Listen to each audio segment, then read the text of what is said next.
Coming up on the Get Lean, Eat Clean podcast. To focus on fat loss, we don't really talk about restricting calories or tracking all of these different macros, just simply prioritizing protein, decreasing added carbs and fats. It is almost an evolution of the keto style of eating. A lot of us came from a low carb, high fat style of eating.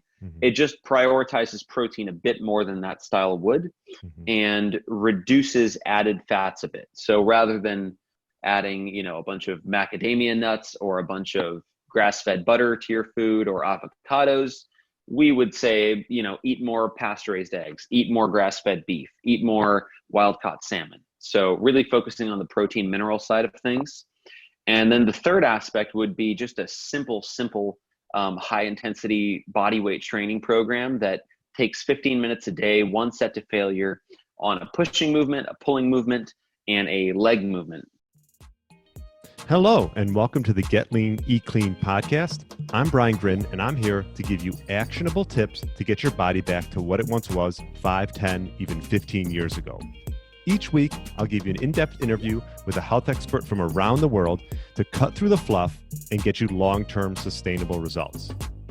Well, this week, I'm going to do a rebroadcast of an interview I did with Power Ranger actor, singer, William Shewfelt, which was done December 2020.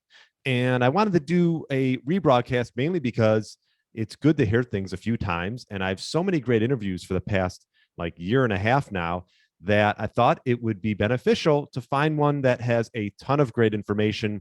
And this one pretty much hit on a lot of the main principles that we've touched on over the last year and a half. So I thought, why not just bring an interview back up that's been buried down below because there's so much worthwhile information. I mean, I made a list of all the things we talked about, but setting goals, focusing on a good morning ritual, having the right mindset for health and wellness. And he mentioned some of his favorite books, along with the PE diet, which he helped formulate with Dr. Ted Naiman.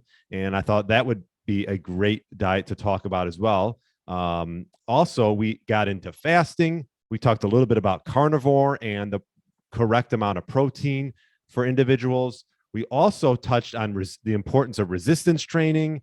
And lastly, if you listen to the end, which I recommend, his tips to get your body back to what it once was are just great. He gave more than one. He gave a bunch of them. So I thought this would be a very relevant interview to rebroadcast because it really hit on all the principles that we've touched on over the last year and a half, pretty much all of them. And why not? Let's listen to that again. So here's my interview with William Shewfelt, the actor and singer himself, and one of the formulators of the PE diet book. So yeah, thanks. I hope you enjoy, and thanks again. All right. Well, welcome to the Get Lean, Eat Clean podcast. My guest today is William Shewfelt, and he's out of Orange County, California, and I'm excited to have him on. He's done a lot. I could spend probably 15 minutes talking about everything he's done, but I'll just say he's an actor, a rapper, an author. He's got a song I just listened to. He's got a challenge out there. So we have a lot of great things that we're going to talk about today. And yeah, welcome to the show.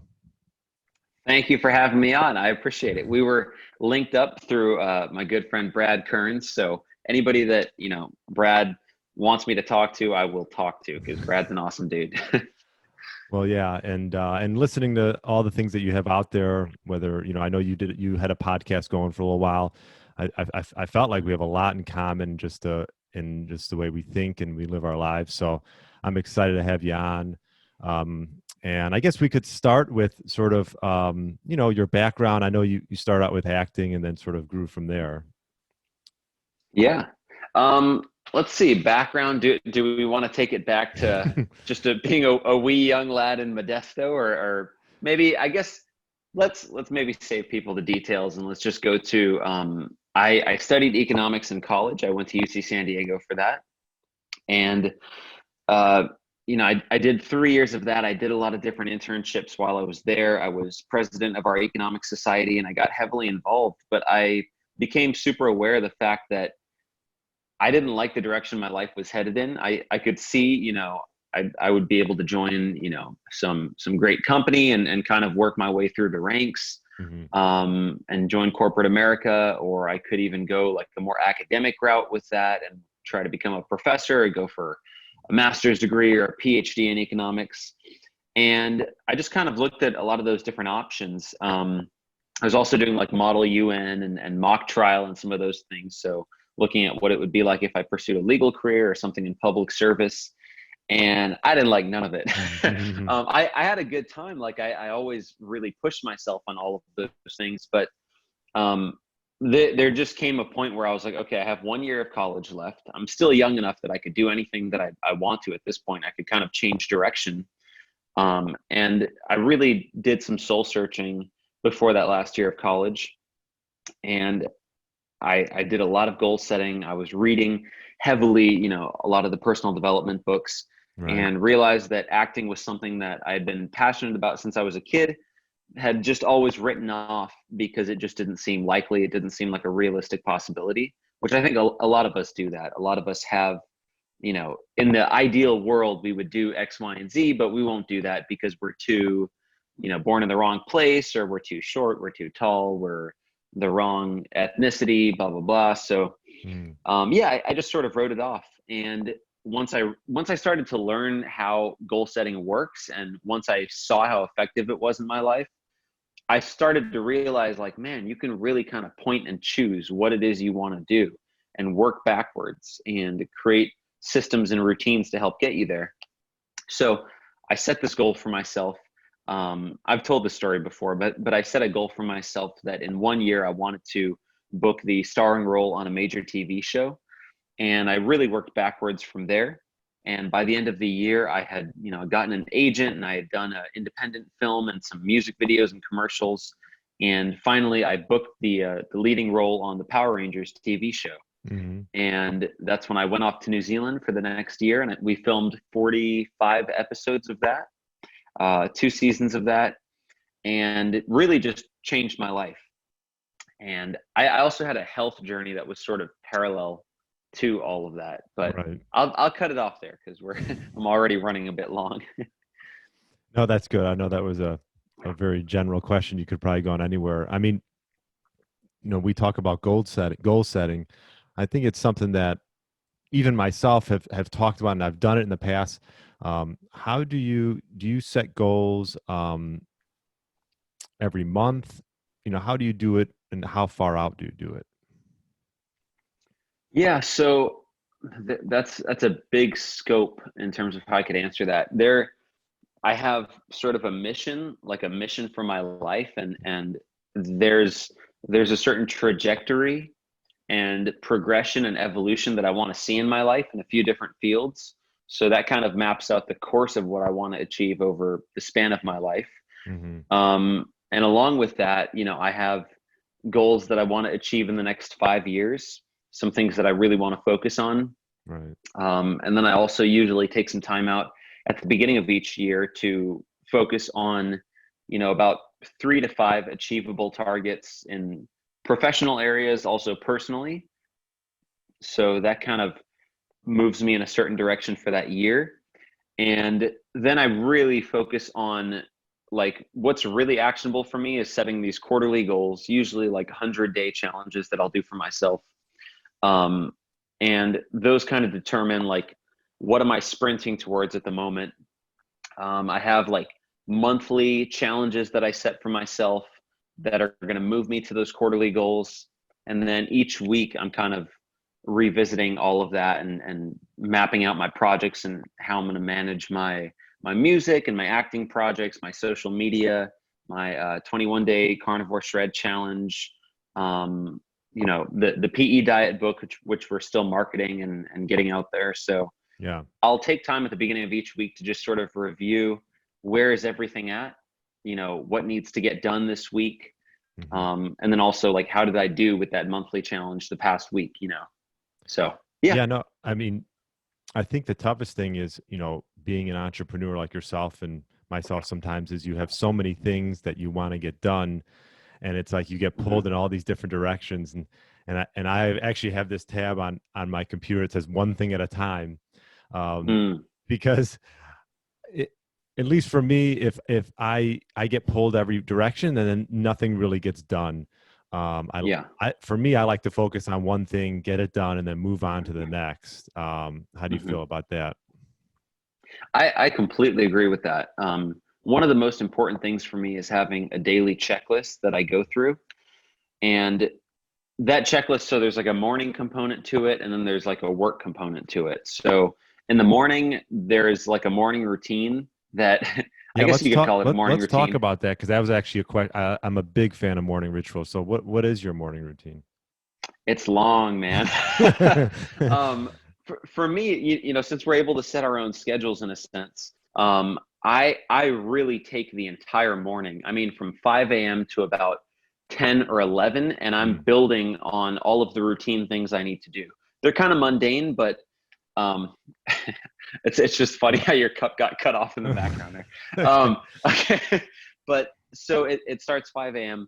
First thing I'm doing is some stuff from my mind. So it's stuff like affirmations. I like to write out my quarterly goals like 15 times each in kind of like an affirmation sense, really to drill it into my head. And then after that, I'll make this electrolyte drink. I will head off to the gym. I'll go work out, usually for about 45 minutes, lifting. And then I'll head back home, take a shower. I will meditate a bit. I will read for 10 minutes. I'll also do a little bit of gratitude. And by then it's about 9 o'clock, I believe. And that's when I'll start working on vocal warm-ups and vocal training for the music stuff. So that takes about an hour. And after that, then I'll usually have a little bit of like an early lunch. And then after that, I'll work for about 2 hours on creating new music. And then it's about probably 1 p.m. And that's when I kind of go into the rest of my work for the day. Anything administrative or anything like that. Yeah, I mean, that's great that you have it laid out like that. I mean, I think it's so important. At least I have found that my mornings are so valuable. And if you don't have a plan in the morning, at least for me, like once the afternoon comes, like you said, like for me, I try to be my most productive self in the morning. And then once it gets in the afternoon, then maybe it's more like you said, like more administrative things. Maybe things that don't use as much brain power than, at least for me. I know you do some creative stuff in the afternoon too.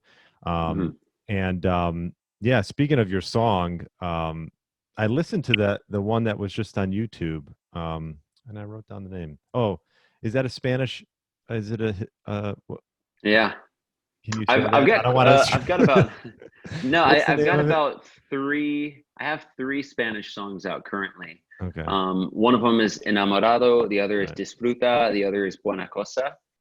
So that's kind of the genre of music that I've been working a lot in recently. Reggaeton, Latin trap, stuff like that. Yeah, you see, I'm glad you said it and I didn't say it, because it wouldn't have sounded as good as that. But the Enamorado one, I really liked it, you know, and I'm not just saying that. I really liked it. Like, I'm like, oh, I'll listen to this. And, you know, sometimes you put on a song, you're like, you can turn it off after like 20. I'll put myself through this. I'm like, you know, I'm going to keep listening to this. This is good. I like it. So anyways, that's awesome. Speaking of music and different hobbies and things, I've actually been getting into piano. So I've been learning piano over the last probably like 5-6 years. And I know you're big into like personal growth and things like that. So that was something I wanted to do, was learn an instrument. And I learned how to play piano when I was young, but then learning something as an adult is a completely different thing than learning something, you know, when you're forced into it when you're like 12 years old. Yeah, that brain plasticity isn't quite the same. It's not the same. Takes a bit more rigidity. It is. But you know what? You appreciate it more. You sort of see how you progress more when you're older. You know, you're just not self-aware when you're younger. You don't realize, you just sort of do it because you're just doing it. So I've really enjoyed that process. And I mean, you know, I talk a lot about health, and, you know, we'll talk about fasting and things like that. But I also talk about mind work. And I think that if you don't have your mind right, a lot of the other things won't fall into place. It's hugely important. And I think that can be a make or break component sometimes. You really do have to train your mindset. You have to train the beliefs that you have.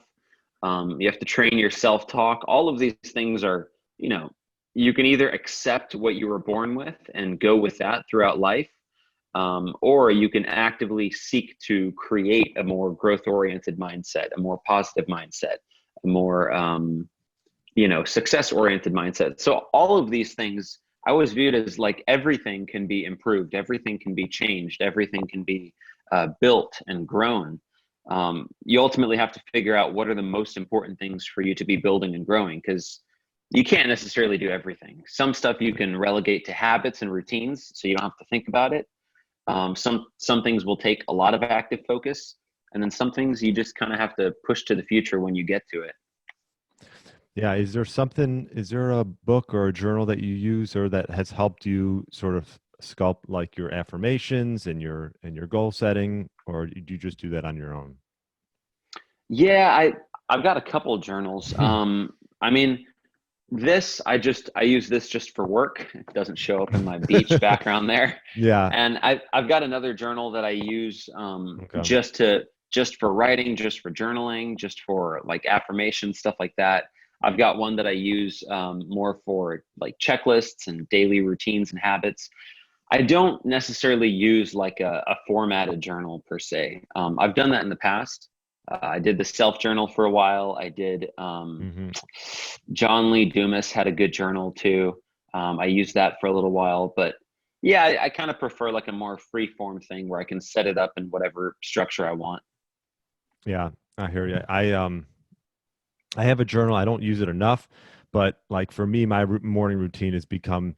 Uh, it's amazing though. What I also found is if you get up an hour earlier, how much of a difference that can make in that morning routine. Yeah. I mean, like for example, like 6 o'clock is typical for me. And if there's a day where it's like dark and gloomy in Chicago, and for some reason I sleep longer, you just like it. Honestly, that half hour to hour, like let's say I'm up at 6:30 or 7, it's amazing how that can just sort of screw up the rest of the day. Yeah, I totally get that. Yeah. It's really like starting off your mind feeling that you have a little bit of a head start. I'm usually up at 5, and considering like the amount of things that I have to train each day just to move forward on, like teaching myself to sing from scratch, to songwrite from scratch, all of those Hmm. things, it takes a while.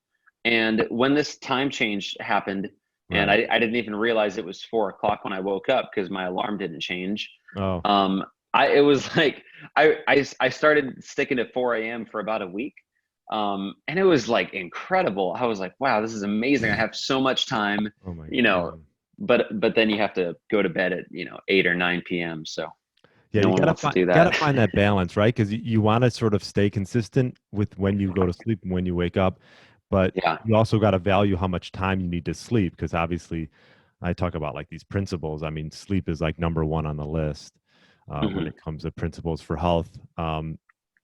And speaking of health, why don't we get into a little bit the PE diet? I know you have that book with Dr. Ted Naiman, if I said that right. Hmm. Yep. Um, and that's mainly like protein energy. I know you're a big proponent of protein, obviously, um, Hmm. backing up the carnivore movement a little bit, right? Yeah. What's the basis behind that book? Yeah. So the PE diet book, PE stands for protein to energy ratio. Hmm. And the book really focuses on what are the most simple and effective practices that the everyday person could put to use Hmm. that will have the biggest impact on their body composition, on their all of their biomarkers, on longevity, things like that. So Dr. Ted Naiman really became well known for these awesome infographics and memes that he would post on Twitter that would take usually pretty complex topics that people could write, pages on, and he would condense it into one picture or one graphic. And there would just be a blunt statement right at the top of it that it's almost like the answer key. Hmm. So instead of having to go through all of this information and hypothesizing, he would just tell you right here, eat this to lose fat as fast as possible, or something like that. Right. And it would be so simple, and it would make sense, and he would be able to explain it and back it up. And he had so many of these graphics that I always thought, man, I would love if he wrote a book. Like, that would be my go-to book. I would just read that in terms of, training and nutrition and all of that. Right. So the book wasn't coming. So at some point I reached out, and I kind of pitched the idea of collaborating on a book and getting that out there. So the PE diet, ultimately, there's 3 really simple phases to it. One of them is incorporating a fasting window into your day.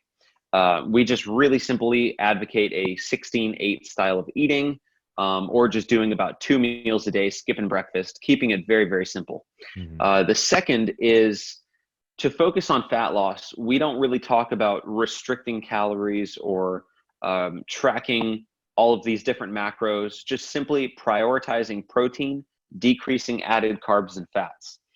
It is almost an evolution of the keto style of eating. A lot of us came from a low carb, high fat style of eating.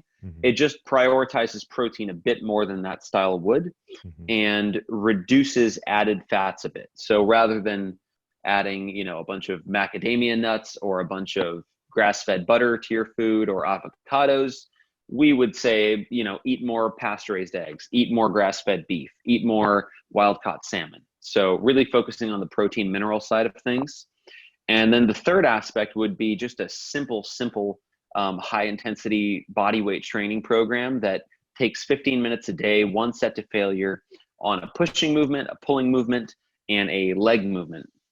And with 15 minutes a day, the idea really is to just take everyone's excuses away. Right. This is a program that Dr. Ted Naiman has used daily for years now, and he's ripped, and it only takes 15 minutes, takes barely any equipment.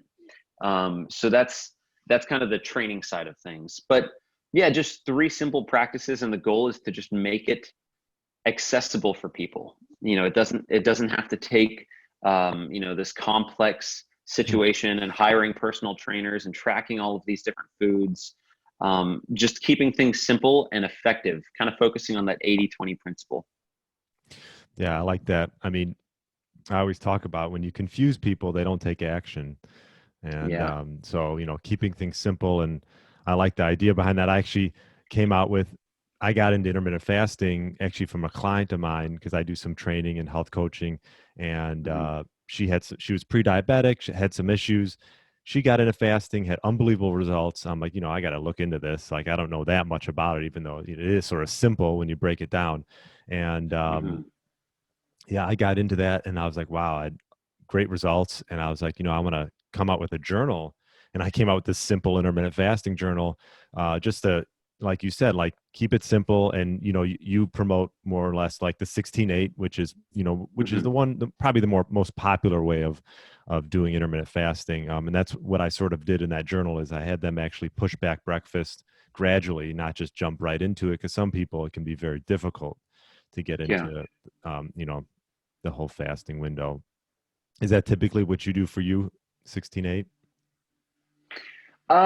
These days, honestly, I don't really track what the window would be. I'm really just pushing my first meal until about 10 a.m. Yeah. And then second meal would probably be at the end of the workday. So that would be about like 7 p.m. So no, not 16-8. But I'm really not trying to get any leaner at this point. Like I don't really want to be any leaner. I'm really happy with where my physique's at. The main focus is really just building strength over time. Right. And again, yeah, that's a good point, because it depends on your goals, right? Like, yeah. You're 25 years old and you're in great shape, and you don't really need to have these big fasting windows. You're in more of a growth mode. So I totally get that. And I think the key for anyone is just eliminate a lot of the snacking. And even if you're having 3 meals a day, have a good satiating meal, like the grass-fed meats and the wild salmon and the egg rolls and things like that. And then, just go from meal to meal. If it's 4 or 5 hours, that's great. And if you're not happy where you're at, and you want to sort of lean out more, then obviously adjust your fasting window. Yeah, and I think one of the beautiful things about it is that you can actually eat to satiety when you're eating the right foods. That's one of the things that we really promote with people. The concept of you don't have to artificially restrict yourself at a certain point. You can actually start to trust your own satiety signals over time when you're feeding yourself these very nutrient dense, high protein to energy ratio foods full of minerals, full of B vitamins and fat soluble nutrients. So that's what we're really trying to promote. When you give yourself foods like that, like one of the graphics in the book is I think it's like 400 calories of salmon and 400 calories of a donut, and it says eat, if you eat one of these, which one is going to make you hungry in 2 hours. So it's that sort of concept. Not all calories are equal. And we're really trying to prioritize the best ones. I completely agree. And why don't we talk a little bit about the challenge? Because I have a challenge. I have a 21-day intermittent fasting challenge. And you have a 21-day. I was looking at it. It's pretty cool. I might have to give that a go. 21-day carnivoreshred.com. How did you get into carnivore? I know you've had sort of an evolution of the way you've gone from plant-based all the way to that. Is that right? Yeah, I did a plant-based, whole foods plant-based diet 3 years in college, and it checked a few boxes off for me, but it started to raise a lot of huge issues in terms of energy, in terms of digestion, and mental focus as well. So I transitioned into a keto diet. It was about 2017 when I got into keto. I did strict keto for 6 months, no refeeds, nothing like that. And I did a keto diet. I continued that for about a year. I was really happy with the way I felt. Digestion was great. Energy was great. Mental focus was great. Body composition was the only thing that I just could not nail down. And I was doing a lot of fasting. I was trying different styles of training. But it seemed like I was actually holding on to more body fat than I ever had. And that was pretty much when enter Dr. Ted Naiman's work, which kind of coincided for me with the growth of the carnivore movement. And this was kind of right at the cusp of the carnivore diet starting out, and in 2018 starting to come to prominence. So I really combined those two approaches. I just cut out any extra plant foods and I focused my diet around beef, eggs, seafood, a little bit of Greek yogurt or cottage cheese. And I just focused my diet on those foods. I incorporated some fasting, and I would keep the protein up there. The fat was moderate, carbs were low. When I did that style of dieting, it was like every box was finally checked off. And I wasn't really seeking anything else. I was lean, I was strong, mental focus was great, digestion was great, and I was just pretty happy with things. My 10-year long diet journey that started when I was 13 kind of came to a close. And that's still essentially the style of dieting that I follow to this day. That's the foundation of it.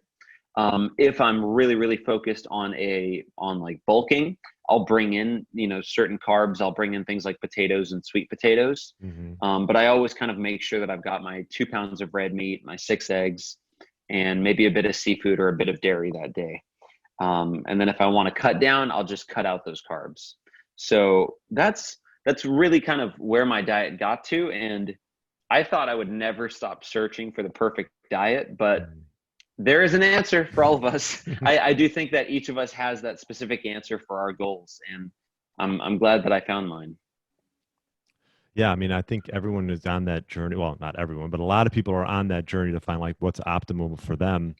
I was sort of the same way in a sense. I was fairly more plant-based, pescatarian. Like I used to have these big salads, and I used to try to find at least decent veggie burgers from time to time. I used to find I probably tried like every brand that's out there. Yeah, right. I'm sure in California there's probably even more than there are in Chicago.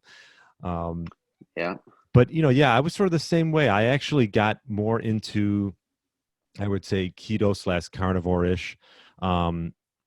The beginning of the year, probably right around the quarantine. And I started going more into meat, and it was amazing. Just energy, my workouts were better, my body looked better. It was like I was just lacking that protein.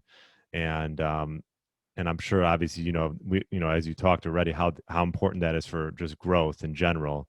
And then, Yeah. when you want quality protein, there's no way getting around really an animal based, if you could do like a grass fed, grass finished. And I found a few companies, that I'm sure were killing it during the quarantine because people were ordering a lot of food. And I got a bunch of different grass fed, grass finished meats and blends.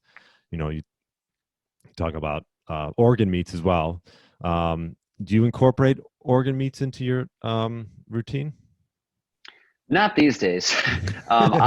I'll do. I have a bunch of optimal carnivore and ancestral supplements in my Yeah. cabinet, and I'll do that pretty much every day. Are you I taking kind of mix Brad? and match. Are you taking Brad? I was taking Mofo for a while until I Okay. ran out of it. It's a fantastic product. When I checked the ingredients, I was a little shocked. Uh, there are bull testicles as a part of this product, which Hmm. there are ancestral reasons for that. But yeah, I was taking that one for a while as well. So I'll usually take those every day. I used to do liver pretty often. I just can't really get myself to do it anymore. In Yeah, terms of priorities, it's not number one on the list. I hear you. Yeah, I've gotten most of my organ meats through blends. A lot of these companies are Mhm. making blends, and that I find that's a good way to do it. And mix it Yeah. up with that, and just steaks and things like that, and do the fish, wild salmon and things like that. Mhm. So yeah, so I've gone on a similar journey as you, as far as getting Mhm. to more of a meat based diet, and as long as they can find a company that does it right and sustainable and treats the animals humane, I'm all for that. Yeah. Um, so what I also noticed, you're into different martial arts, or you were into martial arts. I noticed one thing Mhm. that stood out was arm wrestling. Oh You do yeah. arm Yeah. wrestling, yeah, I was heavily obsessed with arm wrestling from when I was 13 to 18. yeah, People don't know that this is a competitive sport, and there are tournaments, and there are all kinds of weight divisions, and you have local tournaments and state tournaments and national championships. There are international championships. So yes, there are world champions of arm wrestling. yeah. They There were on are a few TV. arm. Yeah, they're on TV Yeah. sometimes. I remember. Yeah. Yeah, they actually had it on ESPN for a little while, the World Arm Wrestling League. Right. There are certain arm wrestlers that have kind of dominated the sport for decades. Probably the most well-known one is John Berzink, who from 85 up until about 2010, he dominated the sport of arm wrestling. Was Mhm. very rarely beat. Traveled the world. The guy was only about 210 pounds, and just dominated the sport. So it's really fun. It's very addicting. I feel the same way about it that I think a lot of people feel about jujitsu. They Mm. always say, like, once you start and you get with a good team of guys and you're training it, it's just addictive. And yeah, I was definitely addicted to it. Right around when I started to get serious about my career, that's when I said, okay, you've spent enough mental energy on this sport. Let's stop doing that. Hey, well, there could be worse addictions, right? That's true. Um, I've, speaking of martial arts, like Muay Thai is something that's been a passion of mine. I've done it on and off for a while now. Hmm. Um, and I just like it. I don't know. I don't know how you are. I'm not a big cardio guy. And that was like my one way to get out there and just like do something like that would really kick my butt, and I'd be sweating like crazy. And Yeah. so, and then also obviously you talk about resistance training. Um, have you been working out from home, or are you going to the studio, or what have you been doing? Um, you Hmm. know, with the whole quarantine, or Yeah, so at the beginning of it, I was doing a lot of calisthenics at the park, which was Mm. great in terms of getting sunshine and also fresh air. And I was doing a lot of, pull-ups and sprints and jump squats and muscle ups and push-ups and dips and things like that, which are good and you get conditioned, but they're not really going to pack any serious size on you. I had a weight vest as well that I was working with. I went up to 40 pounds. So I was still getting good workouts in. Um, Halfway through the year, gyms open back up. There's a lot of different kind of safety procedures that you got to do when you go in there. But yeah, so gyms are open again. So I do go to the gym Yeah. every day now, and thank God. I've been going to the gym since I was about 13, and to me at this point, it's just a place that I love. Like there's few feelings as fun as getting to the gym at 6 in the morning and you got your music playing and you just go intense. It's great. I love it. I love it. Now, and I'm the same way. I've been lifting since I was like a junior in high school. So it's been over 20 years. What I recently found over the last, let's just say 6 months, is I've been getting more into like resistant bands. I was having some joint issues with my elbow, even with my knee, and not that I'm gonna want to, but to promote like the X3, I was using that. I've been using that and incorporating that, and that's really like it was fun to just mix it up and do something different. I don't know if you've tried any resistant band things, but I know you're only 25. When you get a little bit older, it's like you want to get a hard workout in, but you don't want it to cash out your joints and be sore for the next. No, I hear you. Yeah, so you'll get there. I've definitely tried a lot of different styles of lifting over the years. I've had periods of time where it was bodybuilding focused hypertrophy. I've done powerlifting. I competed in powerlifting for a little bit. I did a lot of Olympic lifting for a while, the heavy compound lifts. And then I've also done, periods where it was like 6 months of just straight calisthenics. So I've tried a lot of different things. Honestly, I feel the best when I just do calisthenics because it's so little pressure on your joints. You feel fantastic, but aesthetically, it's not nearly as appealing in my opinion. So I always kind of go back to the weights, and I do enjoy the weights a lot. And I'm all for switching it up. Like what I'm doing currently is I'm not programming anything for myself. So I have this app called Fitbot. Right. And Fitbot. Yeah, the Fitbot app. So you can just customize it to what your goals are, which exercises you can exclude certain exercises. You can set how long you want to be working out for.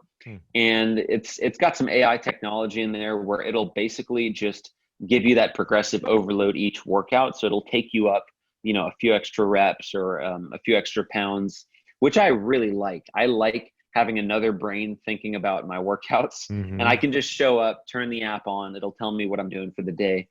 I'm having a lot of fun with that. And the cool thing about it is that it'll get you to do a lot of exercises that you otherwise wouldn't really do. A lot of times when we program ourselves, we'll kind of focus on the same things a lot. This thing has me doing, a lot of different exercises that I generally wouldn't do, which is providing so much different stimulus to the body that I like it. I really enjoy it. That's cool. Yeah, I've heard you talk about that in the past. It is amazing with all these apps. It's like meditation, sleep, anything you need around, goal setting. It's like really unbelievable. There's really no reason to not, take advantage of those things and use them to your advantage. Why don't we talk a little bit about, talked about your eating routine. What about like if you were going to cheat? If you're going to have a cheat food? Yeah. Is there something that you would like? Yeah, no, there's a routine for that. It's usually every Sunday. Yeah. There's a routine around cheat foods. There you go. Yeah. Can you believe that? Yeah. Like that's a topic that gets talked about in a lot of different ways in our community, whether it's paleo, ancestral, keto, carnivore. I personally am all for it. I think that if your body can handle it, then go for it. And I think it can be a lot of fun. It's a nice mental break. It's a nice physical break. Generally the inflammation you incur from that one day of eating, it ain't that bad, especially if you're fasting the next day and your body's kind of a finely tuned machine. So I'm all for it. And usually what I like to do is each Sunday I'll kind of take that one day after 12 p.m., not going to do any work, and I'll pretty much just enjoy my day. What I like to do is try ethnic cuisines. So I'll go to I had Ethiopian food recently. I'll go to maybe like a Japanese spot, or I'll go to an Indian food spot and just try stuff like that. And there's no rules on cheat day. Like I'm not trying to, I'll have a little bit more sweet potatoes than usual. No, I'm if I want to have Ben and Jerry's, I'll have it. So, Right. yeah, I just kind of let loose on that day, and then next day I'm back on it. Right. And that's the most important thing is like, there's nothing wrong with doing a cheat day as long as you just get back on your schedule. And I know Brad loves to call these celebratory days. And I always like to, I always joke when people do that and they'll say, no, it's not a cheat. That has a negative connotation to it. It's celebratory, or if it's a refeed. And I always say, like, it's a cheat day. Let's Call, not make it sound like a good thing. Like, otherwise you might end up having too many of these. right. Yeah. Call it what you want, but Yeah, there's nothing wrong with doing that. I think it's sort of a reward. Something totally. that I got into because I've been fasting is I'll do like longer fasts, and then it's nice to sort of reward yourself with that meal and just break the fast with a good meal. um Definitely. yeah, I think that's like, for me, that when you eat one or two meals a day like yourself, like you really want to eat good meals and satiating meals. And then if you have a cheat day every once in a while, there's nothing wrong with that. What about you talk about mindset?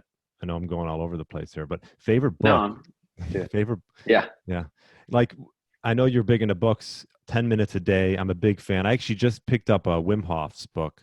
Do you Mm. do any, and speaking of that, do you do cold exposure or any hormetic stresses on your body? Yeah, my life is one big hormetic stressor.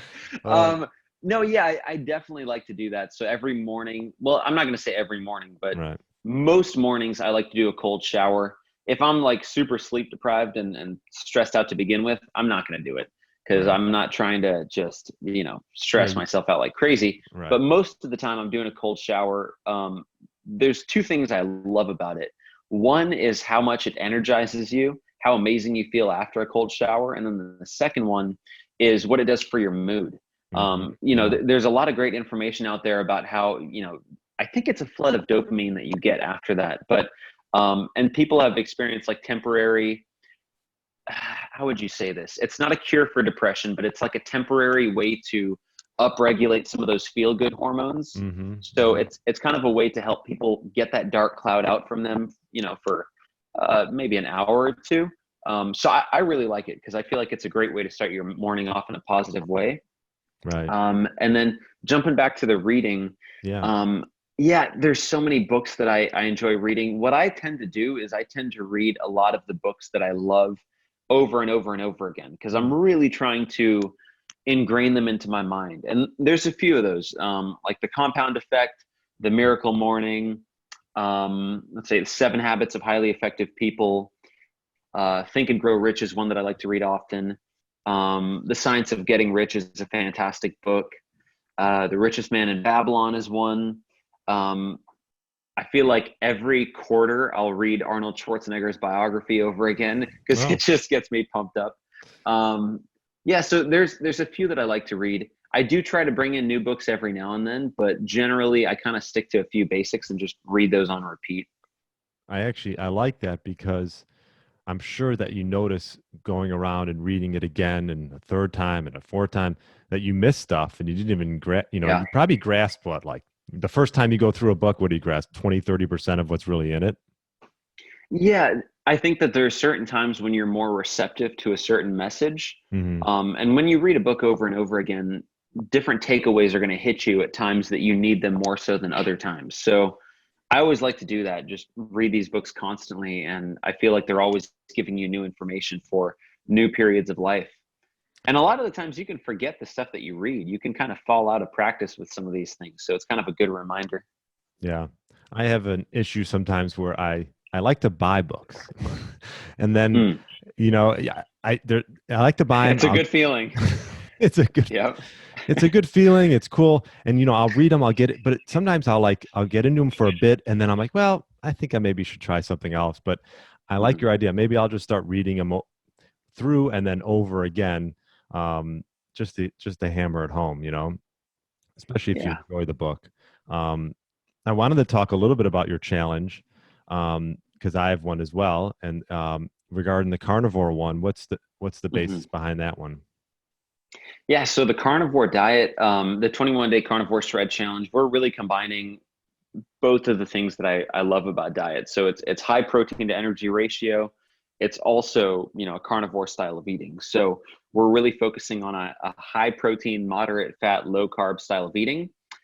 Some people within the challenges will do intermittent fasting, but it's not something that we require. We tend to provide 3 meals a day and personalized macros to each participant. And also in terms of, whether they have any issues with dairy. How do you Yeah. do the personalized macros for each individual? Is it a quiz that they take, or do you talk to them on the phone? Yes. Okay. Yeah. So we usually go through a quiz, and Okay. we'll go through activity levels, things like that, to determine what maintenance looks like. Mm-hmm. And then we stick to just a really simple 1-to-1 protein to fat. That tends to, you're getting a lot of protein. You're also getting a good amount of fat. If you're in a hypocaloric state to begin with, we don't really want to minimize the fat, because that's going to be basically the only energy calories you're getting throughout the challenge, these Mm-hmm. fat calories, because protein's not really being burned as a huge energy source. So we try to keep it 1-to-1. Now, the only thing that differentiates that from the PE diet is the PE diet, we're not setting, a calorie limit. We're not really setting specific macros. You're kind of eating to satiety. That's when high protein to energy ratio really comes into play. But with these 21-day challenges, since we are setting calories at a certain level, we can kind of do that 1-to-1. But yeah, so that's pretty much how it works. And then each week throughout the 3 weeks, we like to do a personal development, excuse me. Mm-hmm. We'd like to do a Mm-hmm. personal development challenge at the beginning of the week. So it might be 5 a.m. challenge. It might be a cold shower challenge. It might be a reading challenge, things like that. So challenges within the challenge. Yes, because it's really all, the whole point of this is to be sustainable and for it to be a lifestyle change for people. Right. And just targeting the diet and the fitness is good, but if we can also start to incorporate more structure in life, which comes with the early morning wake ups, which comes with a meditation challenge or reading challenge, then that just improves on all aspects. So yeah, I'm a huge fan of that. And as far as protein is concerned, what I know you probably hear from 5 different people, 5 different answers, but how much protein would you say that you aim for, maybe yourself or even the individuals in the challenge? Like, yeah. Yeah. So with individuals in the challenge, usually, let's say we're doing 1-to-1, depending on what their calories are. I do like the idea of having people at about 1 gram per pound of desired body weight. You can go off of lean mass, you can go off of total body weight. Mm-hmm. But if you're looking at what's your desired body weight, where are you trying to get 1 gram per pound of that? I like that. Whether you're bulking or cutting, I really like that, and I think it's simple. For me personally, I really don't track anything these days, so I would guess that I'm over 200 grams of protein a day. I weigh about 160. I'm Mm-hmm. doing about 2 pounds of red meat a day through New York steaks. I'm doing Greek yogurt. I do a bit of whey protein isolate. I do 6 eggs a day. Mm-hmm. Sometimes I'll incorporate things like oysters and stuff like that. We're back. We cut out for a second. No, I hear. So about 1 gram per pound of body weight for protein. Yeah. Yeah, I like that. And Yeah. I think you can adjust it depending on the individual per se, and if they're in more of a Mhm. growth mode, or, for example, if they want to, maybe cut back a little bit, not be in a growth mode, and they're fasting more, they probably don't need as much per se. One of the interesting things is I've seen so many different studies on protein, and when Yeah. you're in a bulking mode, sometimes minimizing protein can actually be really helpful. Protein's extremely satiating, but it's not going to fill your muscle glycogen out the way that carbs would. It's not really going to provide an energy calorie source. And let's say you're training hard, you're trying to bulk up, and you're in a surplus.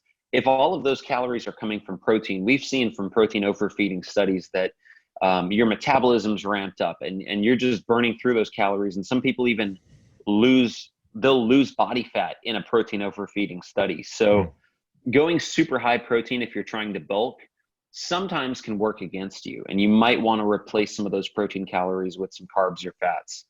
Stan Efferding has a lot of cool information on that. But for me, just for simplicity's sake, like these days, it's really set it and forget it. So I just always focus on a protein goal each day. Mm-hmm. And if I'm cutting, then I only hit the protein goal. If I'm bulking, then I'll hit the protein goal and then have some extra food on top of that. Right. So that's pretty much it. Like you mentioned the carbs, and I know you like to sort of backload your carbs to help with sleep. Yeah. I Yeah. remember you saying that. Yeah. Yeah, it's partially to help with sleep because we are getting into that parasympathetic state when we're having those carbs at night. But for me, really, it's to minimize damage. Like if you're having carbs early in the day, then who knows what? Oh. You might just keep having carbs. So to me, it's like it's just simpler if I tell myself, okay, Mm-hmm. you're bulking, yes, but you got to hit your protein goal first. And when you hit that, then you can have some carbs if you still want them at the end of the day. It's kind of like a safety mechanism for me. Yeah, I agree. For me, I do the same thing. If I break my fast, let's just say typically around 1 or 2 o'clock, I'll stick to like a little more higher protein, moderate fat, almost like no carb, maybe a little bit of carb, because I noticed even before I got into eating meat and things like that, I would have this big salad in the middle of the day, and you're thinking, oh, this is fine, but like I felt it, I could feel a difference, and like you don't want to feel like you got to take even though there's nothing wrong with a power nap, I didn't really like that feeling of like thinking I have to take one. So like for example, today I just had eggs and a little bit of salmon and a little bit of cottage cheese. And I really, I actually have a CGM right now. I don't know if you've ever done continuous glucose monitor, but it's interesting to see how different foods impact me. And it didn't really affect it much at all. So I think that's important to just keep those insulin levels, at a baseline throughout the day. And then if you want to have a little more carbs, have it towards the end of the day, not too late. Obviously, you don't want to have it too close to when you're going to sleep, but if you could have it 3-4 hours before you go to sleep, like you, for example, I know you like sweet potato every once in a while and things like that. That's a good idea. I totally agree with that. And it's just nice. It's a nice mental benefit to know throughout the day that you're not having carbs. So when you're not having carbs, you're in ketosis, your mind is kind of at its best. You're in a bit of that sympathetic nervous system state because you're eating a little bit lighter. I like knowing that mentally. So I just know that I'm at my best throughout the day. Right. And then at the end of the day, when I have the carbs, it almost kind of signals to my brain like, all right, we're kind of done for the day. Yeah. Time to shut it off. Yes. And I wanted to, we're going to wrap up, but I wanted to ask you couple of last questions. One was, since this podcast is based around aiming, for individuals who are, middle-aged looking to get their body backs. You're not quite middle-aged yet, but what's one tip? But you have lots of good tips. So what's like one tip you'd give a middle-aged individual that wanted to get their body or even their mind back to what it once was? Oh boy, what a great question.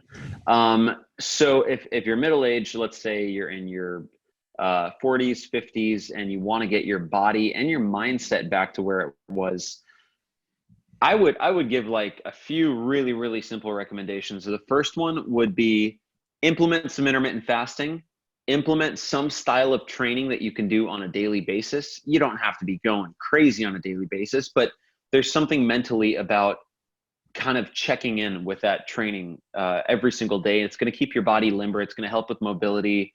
And if you're training daily, then you'll have time kind of for all the different aspects you need. The strength training, the stretching, if you want to do some cardio, core work. So I like that, a daily training practice, a daily fasting practice, and then a style of eating similar to what we talked about. If you can base it around high quality animal proteins, I always kind of prefer red meat, pasture-raised eggs, maybe some wild-caught seafood, maybe some grass-fed dairy. If you can base your diet around that, and then on top of that, if you want to add in a few greens, if you want to add in some berries, if you want to add in a little bit of fruit, that's fantastic. So those three things. And I would really say in terms of eating, don't try to lose all the fat at once. Don't try to set like a really crazy calorie deficit. You're going to kind of burn out mentally and physically. Just allow yourself to eat to satiety with those foods.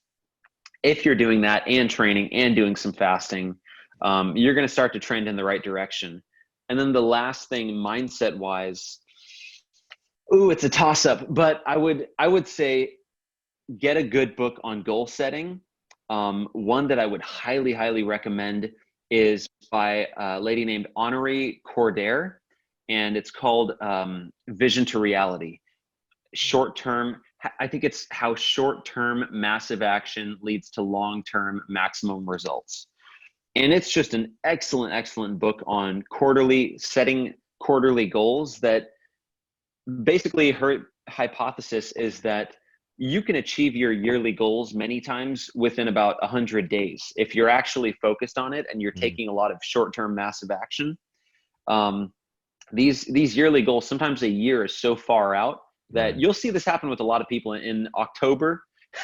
They start to realize, holy crap, I'm not going to hit my yearly goals.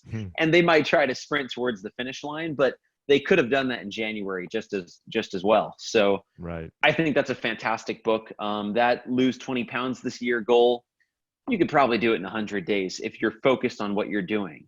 Finally take a course in whatever skill it happens to be, you could probably do it in 1 quarter. So I think that book is fantastic to just kind of get you on track and get that feeling of momentum, of speed, of motivation, of getting zoned in, getting lasered in. Because when your motivation's on track and when you've got really clear goals, it just flips a switch in your mind. You feel unstoppable. You feel ready to go. You feel ready to take on these different challenges. And then you combine that with a great, exercise program, a great diet program, like you're in fighting shape. So those would be my best recommendations. Yeah, a lot of good things. And I agree. I got to get that mindset right. It's called Vision to Reality. Is that the name of the book? Yeah. Vision to Reality, How Short-Term Massive Action Leads to Long-Term Maximum Results by Honoree. Okay. I'll have to put a link in the show notes for that one. And if you use discount code, no, I'm kidding. I don't have any. That's fine. Discount code 21-day carnivore. Yeah. No, won't do anything. Well, this was great. A ton of actionable tips. It was really nice meeting you. And I think our viewers and listeners will get a ton of value from all this. Where's the best place? I know you have a few sites, but where would be the best place to find you and learn what you're doing next? Yeah, I really funnel everything through my Instagram. So just Instagram at William Shewfelt, Shewfelt. Okay. And that is where I'm posting about diet training stuff. So that's for one audience. And then I've also got my music stuff on there. I've also got a few acting projects I'm working on currently. So I promote that on there as well. The 21-day Carnivore Shred challenges, we promote those on there. So yeah, that's kind of where I put everything. Okay. So William Shewfelt's Instagram, I'll put a link for that as well. All right. Well, thanks so much for coming on and sharing all your knowledge and insight at such a young age. No, I really appreciate you having me on. Yeah. Well, I appreciate having you on, and enjoy the rest of your day. Awesome. You too, man. Thanks. Thanks for listening to the Get Lean, Eat Clean podcast. I understand there are millions of other podcasts out there, and you've chosen to listen to mine, and I appreciate that. Check out the show notes at briangrin.com for everything that was mentioned in this episode. Feel free to subscribe to the podcast and share it with a friend or family member that's looking to get their body back to what it once was. Thanks again, and have a great day.